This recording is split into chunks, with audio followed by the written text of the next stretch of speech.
उस देश के वासी हैं जहां रोज ही दंगा रहता है, जहां आम आदमी सड़कों पर आधा सा नंगा रहता है। इस हाल में भी, इस दौर में भी हर दिल में तिरंगा रहता है।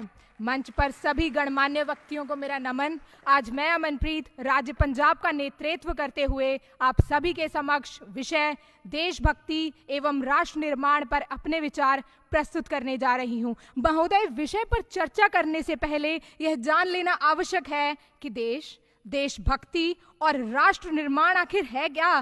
तो देश पृथ्वी का एक अलग भूभाग है जिसके कई प्रांत, कस्बे, गांव आदि होते हैं। देशभक्ति अपने देश से प्रेम करना और सदा उसका कल्याण सोचना देशभक्ति या राष्ट्रभक्ति कहलाता है। राष्ट्र निर्माण की जब हम बात करते हैं तो वस्तुतः हम उसे भारत के परिप्रेक्ष्य में लेते हैं। मैं भी इसी को आधार मानकर अपनी बात रख रही हूं। तो आप सब इस बात से सहमत होंगे कि जब आम आदमी, देश का गरीब विकास की मुख्य धारा में आता है और समान अवसर प्राप्त करता है तो उसकी दुनिया बदल जाती है। जब स्ट्रीट वेंडर को बैंक क्रेडिट प्रणाली से जोड़ा जाता है तो उनमें भी राष्ट्र निर्माण में भागीदारी की भावना आती है।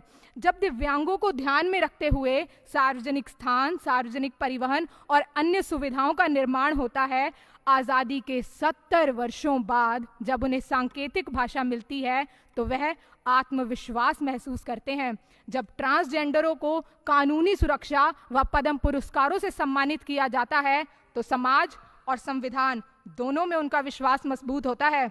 राष्ट्र निर्माण का सही वास्तविक अर्थ है नागरिकों का चरित्र निर्माण व उनके व्यक्तित्व में निखार। महोदय, देश के स्वतंत्र होने के बाद न हमने कोई सपना संजोया था, ना कोई लक्ष्य तय किया और न ही राष्ट्र निर्माण की कोई नीति बनाई। बिना नीति कर हम बड़े बड़े उद्योग इत्यादि लगाने व वैज्ञानिक स्तर को बढ़ावा देने में व्यस्त हो गए। हम यह भूल गए कि कोई भी देश उतना ही सुरक्षित है जितना कि उसके नागरिकों का चरित्र। अतः नागरिकों के चरित्र निर्माण के बिना राष्ट्र की उन्नति संभव नहीं। तो नीतिगत एवं मूल्यों पर आधारित शिक्षा से नागरिकता का निर्माण करने में सर्वप्रथम दायित्व माँ बाप का होता है। तत्पश्चात अध्यापकों का महत्वपूर्ण योगदान होता है और जब अध्यापक और अभिभावक साथ साथ चरित्र निर्माण करते हैं तब सही मायनों में एक बड़ा और मजबूत राष्ट्र भरकर आता है। माननीय, चरित्र वह ज्योति है जो सूर्यास्त हो जाने पर भी और सभी रोशनियां बुझ जाने पर भी अलौकिक रहती है। हमारी राष्ट्रीय शिक्षा नीति 2020 का उद्देश्य भी स्कूली और उच्च शिक्षा में परिवर्तनकारी सुधार लाना है और इस प्रकार भारत को एक वैश्विक ज्ञान महाशक्ति के रूप में आकार देना है। यह इसलिए भी जरूरी है क्योंकि भारत की 40% आबादी 18 से 35 वर्ष की आयु में है और ये महत्वपूर्ण है कि उन्हें उचित शिक्षा दी जाए ताकि वह अपने क्षेत्र में विशेषज्ञ बन सके और इस प्रकार राष्ट्र निर्माण में अपना योगदान दें। महोदय, भारत के नागरिक होने के कारण यह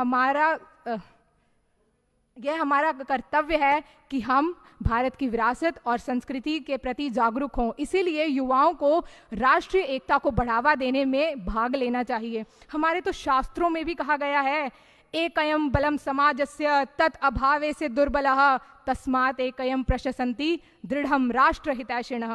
अर्थात किसी भी समाज की, किसी भी देश की जो ताकत है वो उसकी एकता और एकजुट प्रयासों में होती है। तो जो मजबूत राष्ट्र के हितैषी होते हैं वो सदा एकता की प्रशंसा करते हैं और उसे बढ़ावा देते हैं। राष्ट्र के हितों को सर्वोपरि रखते हुए यही एकता देश की हर संस्था के प्रयास में होनी चाहिए। आज जब अमृतकाल में देश अपने लिए असाधारण लक्ष्य तय कर रहा है, दशकों पुरानी समस्याओं के समाधान तलाश कर एक नए भविष्य की ओर अग्रसर है, तो ये जो सिद्धि है, ये सिद्धि सबके साथ के साथ ही तो पूर्ण होगी।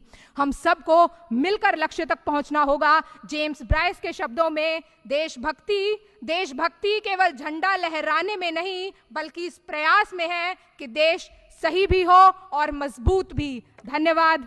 जय हिंद।